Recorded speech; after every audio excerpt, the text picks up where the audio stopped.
দেখো বন্ধুরা, আমার ছেলে আজ গোটা মুরগি এনেছিল, কাটলাম।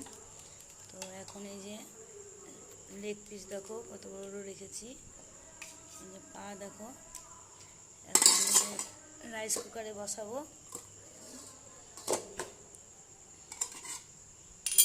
রাইস কুকারে বসিয়ে দিলাম, আস্তে আস্তে বন্ধ করো।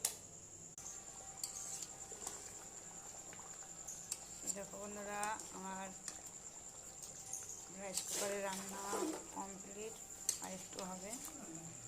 এই যে দেখো লেগ পিস।